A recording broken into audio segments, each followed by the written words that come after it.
So, as I said about the Greek mythology, so we have to understand the Trojan War to get the knowledge or get the idea of two poems that we are going to study today.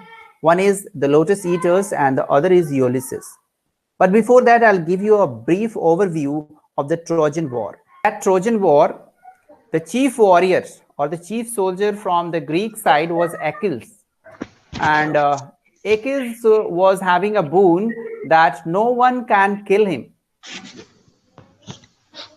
except one part of the body which was vulnerable. When a mother of Achilles was putting him in the holy liquid, holy river, not a liquid, holy river. So she was holding the hill, left hill in her hand to dip Achilles inside the water. So that part remained unwashed from the water. And that was the reason it remained vulnerable. So on the day of the battle, I'll directly come back where the Achilles is killed. Because Apollo was knowing that the right heel is vulnerable. And Apollo struck him in the right heel. This was the only place where he could be killed. And because of that, the chief warrior of the Greeks were killed. And the Greeks were in trouble. And that was the moment when Odysseus came into limelight. And the armors of Achilles were handed over to Odysseus. Odysseus was a very clever soldier.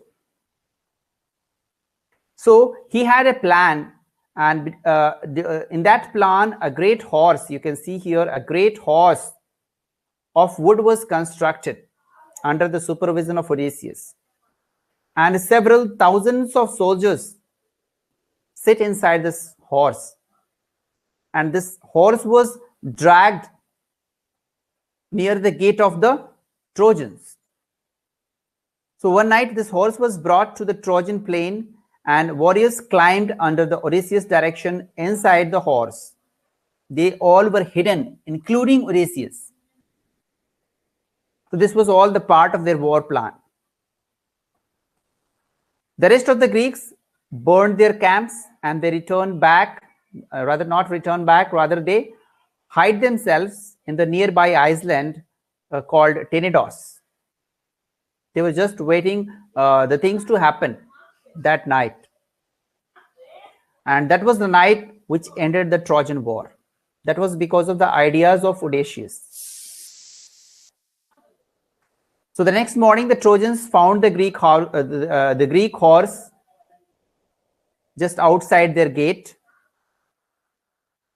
And they thought that this horse is mysterious. And they also discovered one Greek soldier that was purposefully kept outside the horse. So they took Sinon as a captive and they dragged the horse inside their gate. The horse was filled with all the soldiers.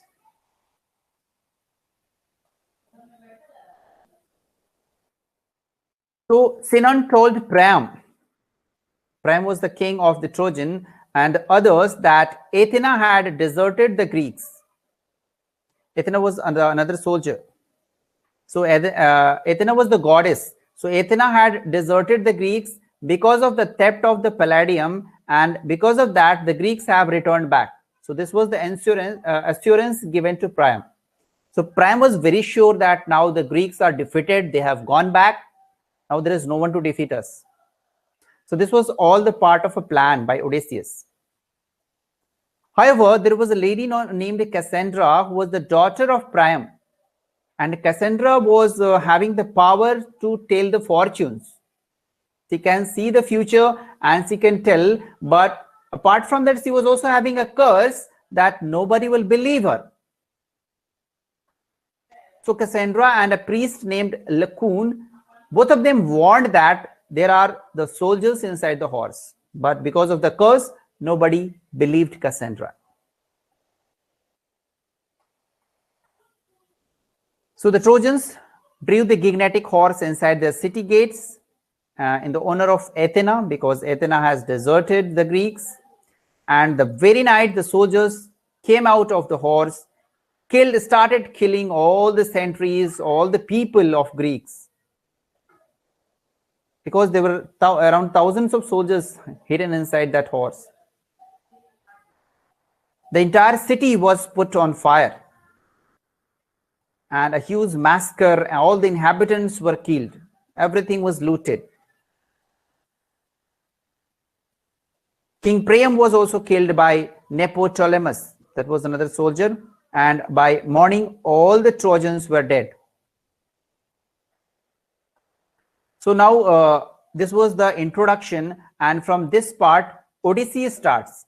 Odyssey is a very famous work by Homer, Iliad and Odyssey. So right till now, where we are talking right now, it was the part of Iliad, and now Odyssey starts. So after Odysseus has got the victory in the Trojan, so now it's the time to leave the Trojan and go back to his own country, Ithaca. Odysseus was the king of Ithaca. So he left the Troy with 12 ships, as many as he had sailed with a decade before. It was a 10 years war. So this 12 ships he brought in that war. So soon after, a strong wind was sent by Zeus. The reason being, Zeus was the supporter, all the gods were supporter of the human beings. I don't know how, but Zeus was the supporter of the Trojans. And when the Zeus saw that the Trojans were dead, Zeus tried revenge from Odysseus. And he started sending heavy winds that drove the ships in the different direction, and the ship of Odysseus and his friends were driven towards the south coast of Thrace. After some time, Odysseus reaches the land of the Lotos Eaters. When he was drifted by the heavy wind, the heavy waves were created by Zeus in the ocean, and because of that, his ships were drifted towards an island. That island was full of Lotus Eaters. The people or the inhabitants of that island were known as Lotus Eaters. I hope you are able to connect the entire story with the Lotus Eaters. Yes, sir. Okay. So now it was the time for Odysseus along with his shipmates to land on the island of the Lotus Eaters. So he sent 3 men to escort the area, but none of them returned back to the ships in the due course of time. As Odysseus find out, the reason for this is not some cruel act by the Lotus Eaters, but the taste of their lotus.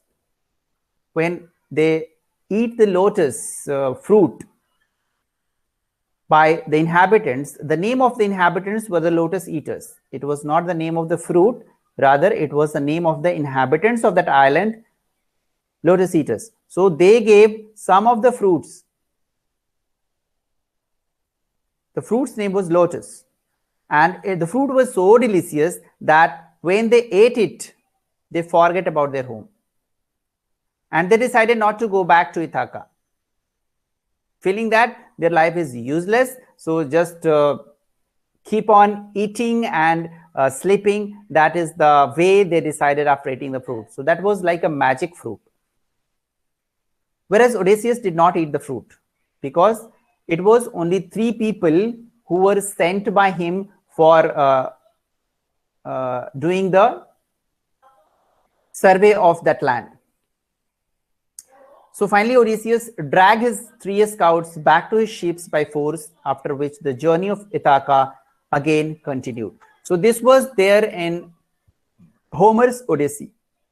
Okay, so now the same thing is taken by Alfred Tennyson in his The Lotos Eaters, that we will find, and how he has changed a few of the things in the poem, that we will also try to understand. Now we have understood what is Greek mythology, who was Odysseus, and this Lotos Eaters was written in a dramatic monologue of Ulysses.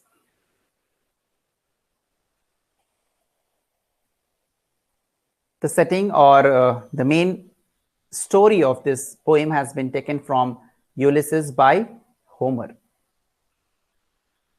Homer has written Odyssey, and Odyssey is a Greek name, and Ulysses is the Latin and English name. Ulysses is not a different character, it is Odysseus only. But in English and Latin, he is known as Ulysses. And there is another novel also written on the same character. Who has written the novel? James Joyce. James Joyce, very right. The portrait of artist as well. Very right. So this Lotos Eaters was inspired by a trip of Arthur Henry Lamb and Alfred Tennyson. Both of them went to Spain when they were reading in the Cambridge University. So they made a visit to Spain and they visited these Pyrenees mountains. And in those mountains, he got inspiration, or I don't know how he got inspired to read Ulysses, read Odysseus, and then he wrote this poem, The Lotos Eaters. So the entire story has been taken from Homer's Odyssey, book number 11. The poem is written in Spenserian stanza, which is having the rhyme scheme AB, AB, BC, BC, and C. So, Suji, in what meter this Spenserian stanza is written? I am, sir. Yeah, I am, and how many I ams? Pentameter. Iambic Pentameter. pentameter. Yeah. These 8 lines are written in iambic pentameter. And the last line in? Hexameter. Very right. This one line, last line is written in iambic hexameter. That means there are 6 iambs. And this iambic hexameter is also known as Alexandrine. Alexandrine, yes. Very good.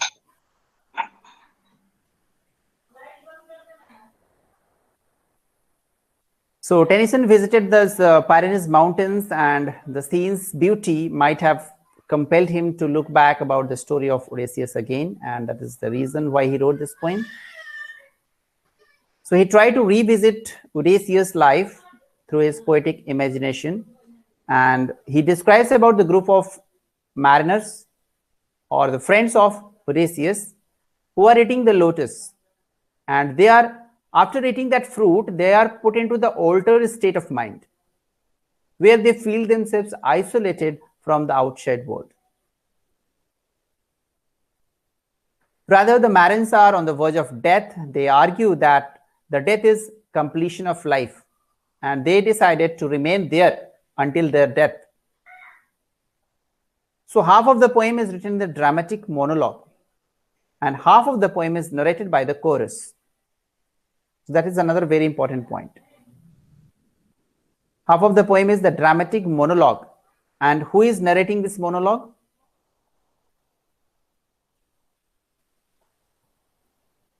Ulysses, sir. Odysseus. Is it Or Ulysses? Ulysses, same. Yeah. Whether you say Odysseus or Ulysses, both same. So when he is narrating about this dramatic monologue, actually he is telling the story how he arrived to that island and how his friends went and eat that apple. So this was all in the dramatic monologue. And what is there inside the chorus? In the chorus, the people who, the friends of Odysseus who ate the lotus, now they are giving several reasons why not to return back to their home. They are giving several reasons why they should remain there and they should die over there itself. And those all things are narrated by the chorus.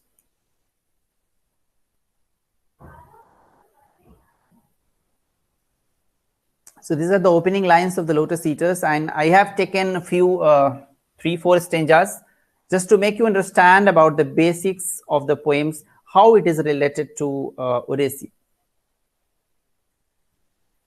The first part is of 5 stanza, which is narrated in dramatic monologue, and each are having 9 lines, as we saw that it is written in the Spenserian stanza.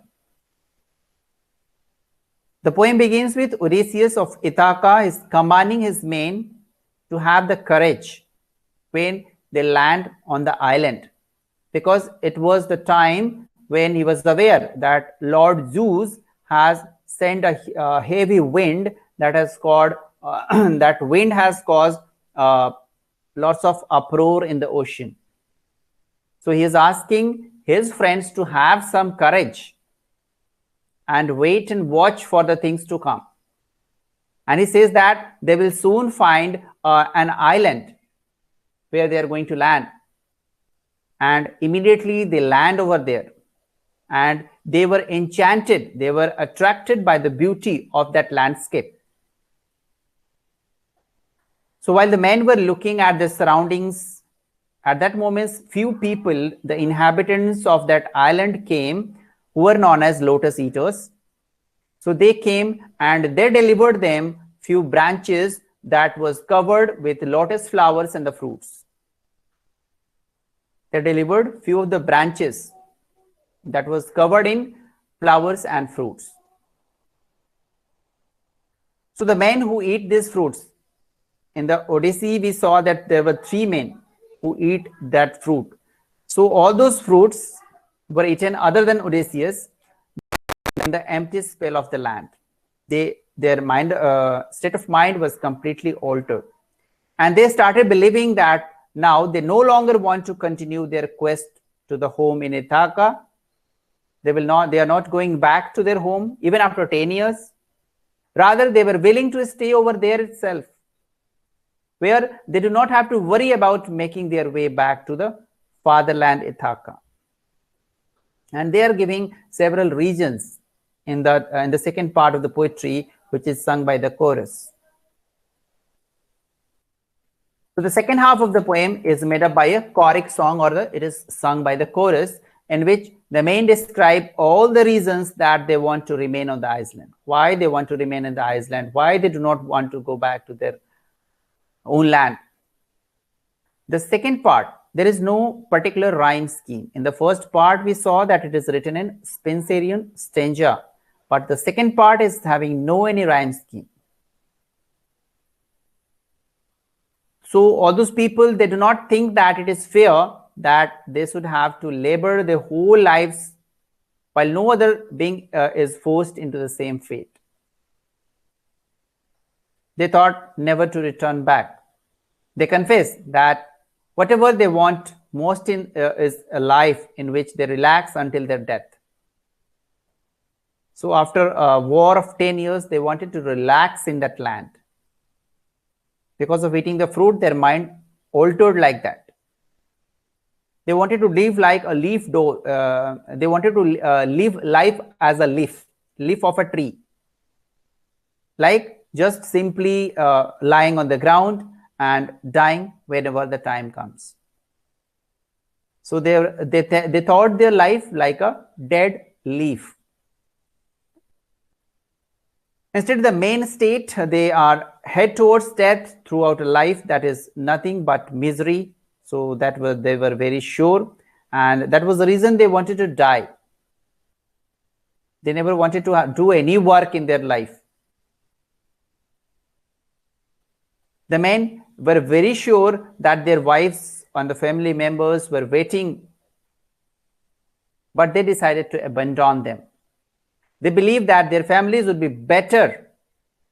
They will be happy when they are not going back. Life has moved on, and their return would only cause more problems for their family members, wives, and the children. So that is state of mind they have after eating that lotus fruit. And finally, the poem concludes with the men stating once more, reassuring one another that their wanders are truly finished. Now they will not wander anymore, they will not travel anymore, and by this way, this poem ends. So in the Odyssey, we saw that Odysseus is taking his men back to the ship and then going back to Ithaca. But here we find that the poem ends when the people are reassuring one another that their wonders are fully finished. Now they will not move from that place, they will not go anywhere, and they will remain there as an idle man and just to die.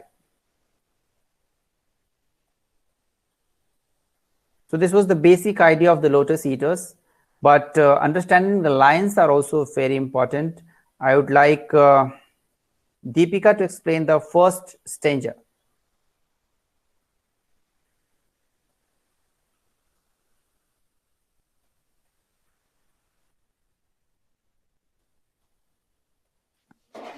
Courage, he said, the pointed towards the land. This mountain wave will roll us the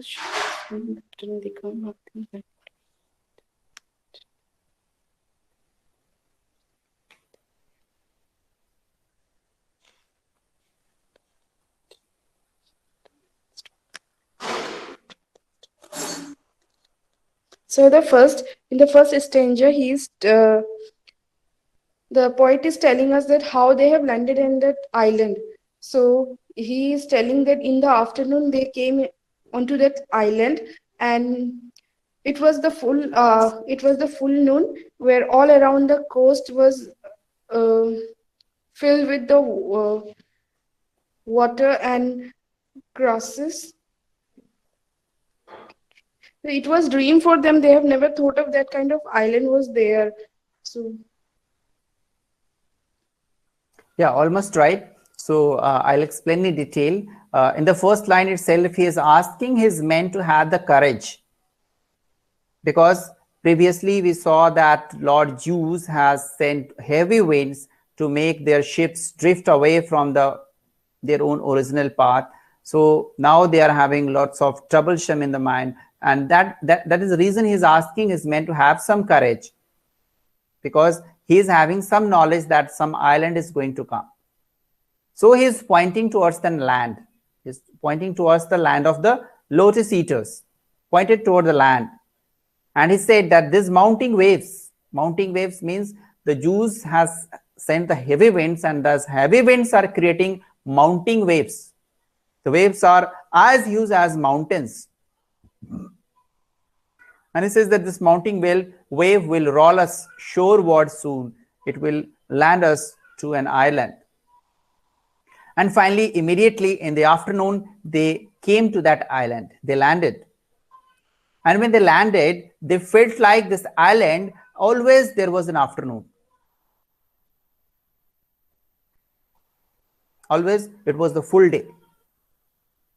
And now in this dramatic monologue, Odysseus described the setting of the landscape, how he realized when he landed. When we go somewhere, we look around to see what is there at the new place. So they also started looking around, and what they find? They find that all around that landscape, all around the coast of that ocean, there is a languid air did swoon. A very lazy air, very slow air was flowing. And this air was breathing in the way like the people have the dream when they sleep. Now he talks about the moon. The moon was full-faced. That means the moon was full. It was a full moon time. Afternoon means it was almost evening time, and the moon was also there.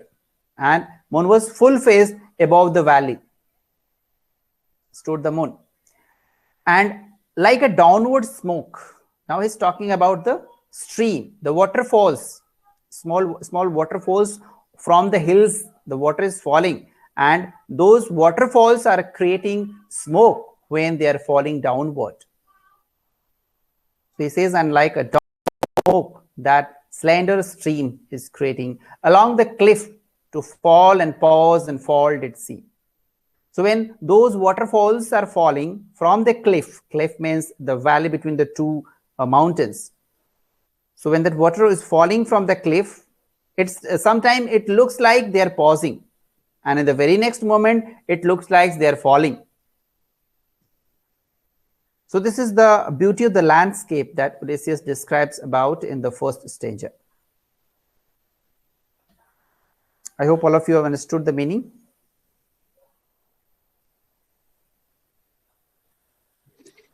Yes, sir. Yes, sir. Yes, sir. Okay, moving on to the next stanza. Pratigya, can you try?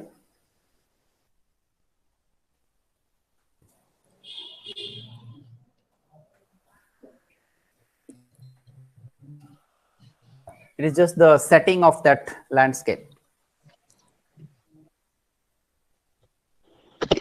Okay, sir.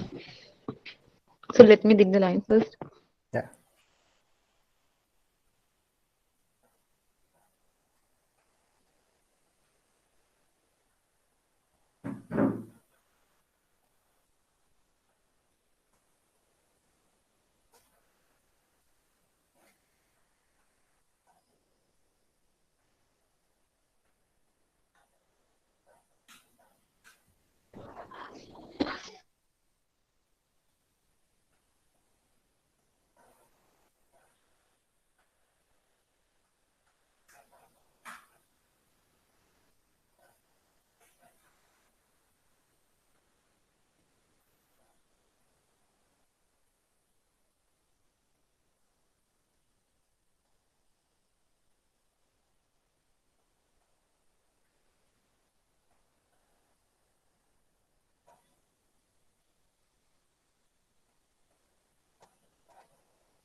Hello, sir. I was disconnected, so I'm Okay. trying.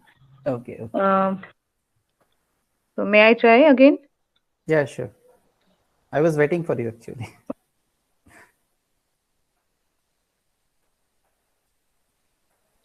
So, so now the writers want to tell us that the land was full of heavy winds, and the river was also having very high streams. As you told earlier, that the Jews had seen the heavy winds. Okay, slow drooping veils of thinnest lawn did go. So I think here the poet is telling us about the lawn, the greenery, and I think that was not very good. There was not much greenery, and some through wavering lights and shadow broke, rolling a slumber sheet of foam below. I think here in this line, the writer is telling us about the river only because there is the word foam, sheet of foam. So I think he is telling us about the waves itself. They saw the gleaming rivers three volt flow from the inner land, for of three mountain tops, three silent pinnacles of aged snow. So now the poet is telling us about the mountains, which were very high, and I am not able to, sir, explain now. I am Okay, able to very know well. only this, that the Yeah, writers. yeah. Yes. Okay, so I'll just I'm, explain. You have very well explained the first 3-4 lines. So he's okay, sir. Thank mainly you. talking about the waterfalls. In all 4-5 lines, he's only talking about waterfalls. That he says that the land where they have landed, it's the land of streams, and then he differentiate the different streams in the different fashion. He says that some streams are like a downward smoke. When they are falling, they are creating a smoke like structure. Then he gives a pause and says, slow dropping veils of thinnest lawn. Some are dropping, it looks like they are dropping very slow. It is just like, it looks like the streams are like the thinnest lawn when they are falling. When you see the waterfalls, some of the waterfalls are very thick and some of them are very thin. So he said that some of the waterfalls, some of the streams are very thin. They are as thinner as a lawn. And some throw wavering lights and shadows broke. So here he says that shadows has started breaking. That means it was the evening time. And he can see the shadow over where there is a waterfall. And the moonlight is creating a wavering lights on the stream. And these streams are rolling slumberous sheet of foam below. Slumberous means sleepy, very lazy. So when they are falling down on the ground, they are creating a kind of foam, You can see when the waterfall falls down, it creates a kind of foam at the top surface. So that is the same kind of thing is telling that the stream, when it's falling down, it's creating a sheet of foam below. They saw the gleaming river seaward flow. Now they see the river is gleaming and it is flowing towards the sea. From the inner land, far off, he can see 3 mountain tops. Now he's looking at the inner land. Now he's not looking towards the waterfall. Odysseus has changed his sight, and now he's looking towards the mountain tops. So what he's seeing on the mountain tops? He sees that on the 3 mountain tops there are the snow, and it seems that the snows are lying from the edges. They have not melted from the edges. They are as silent. The silent pinnacles. They have not moved at all. They have not melted at all. They are the silent pinnacles which are there as a snow from the edges. And stood sunset flushed. So now we can see here it's the sunset time. It's the evening time when the sun is going down. And when the sunset is going down, he can find some dew is coming. So it shows that it is the winter season. In the evening, dew starts falling from the sky. So the dew with the showery drops, the dews are coming like a shower on the ground. And up clomb the shadowy pine above the woven copse. So we can see that there are the pine trees on that island that are creating a shadow over there. So above those, the trees are creating the shadow over there on that island. So this is all the setting of that island that we can see in the second stanza. Now coming to the third stanza, he says that what about the sunset that is creating a lingered low at dawn? The charmed sunset. He finds the sunset is very charming. And it is that much charming that it is lingering low at dawn in the red west. That means the west side is talking about the sides where the sun is setting. So sun is setting the west side, and when the sun is setting, the entire area becomes red because of the setting sun. And he can see the setting sun through mountains clefts. The sun is setting and is going behind the mountains. The dell was seen far inland, and the yellow down bordered with palm trees, and many a winding vale and meadow. So he can see far inland. In the landscape, he can look for a far inland, far landscape. And he can see on the land, there were yellow down borders. And how these yellow down borders are created? Because of the palm tree. The palm tree is, the leaves have turned yellow of the palm tree, and he can see those palm tree in the form of a border. And apart from that, you also see many winding vale and meadow that was set with slender glangale. This glangale is a kind of poisonous tree, which are very thin, very slender. So he can see this glangale tree, palm tree over that landscape. And then he says, a land where all things always seem the same. He cannot find any changes from the moment he has landed. He seems that it seems that everything is same all the time. Because in the first stanza also we saw that he's telling that it is always afternoon over there. Similar kind of line is also here. He says that all the things always seemed the same. And round about the keel with faces pale, dark faces pale against that rosy flame. The mild eyes melancholy lotus eaters came. So here we can find that when all those mariners, they have landed and they are sitting and they are looking round about. When their faces are pale, they have tired. Their faces have become dark because of uh, they are on the ship for long many days. So their faces have turned pale, yellow against the rosy flame. And at that moment, they saw that some mild-eyed, melancholy people. Mild-eyed means the eyes are very soft and very cool, but they looks like melancholy man, sad man. And who are they? They are the lotus eaters. So these lotus eaters are approaching them. And I'll explain the last stanza. Although it's a very long poem, but I have taken only 4 stanzas so as to explain how these lotus eaters are giving them the fruits and how they are eating. So these lotus eaters are having the branches, and these branches are laden with flowers and fruits. These branches are having some enchanted stem that when you eat those branches, it will completely alter your state of mind. So they gave that branches with flower and fruit. That means that branches itself was having the flowers and the fruits. And all of them received but Huzo. But Huzo did receive them.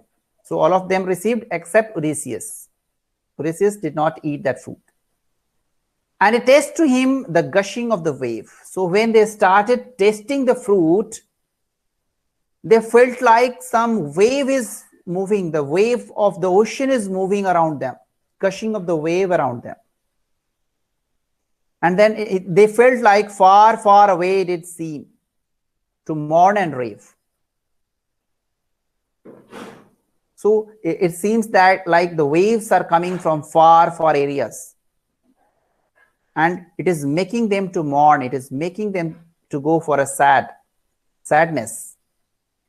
And they feel that these are the alien shores because it's coming from very far.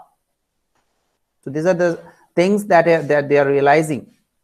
And if his fellows speak, that means one of the fellow among all those who are eating the fruit, one of the fellows spoke. And when he spoke, what Odysseus is telling, that his voice was very thin. So after he ate that fruit, his voice has turned very thin. It was as thin, it looked like the voice is coming out of the grave. And when he was speaking, it seems like he is sleeping. A deep sleep, he seemed. And sometimes it looks that he is all awake. So this is the fashion when he is speaking. And music in his ears, his beating heart did make. And it seems that there is some music going on inside his ears after eating that fruit. So this was all about the Lotus Eaters. If you have the interest to read this poem, kindly go through. It's a very long poem.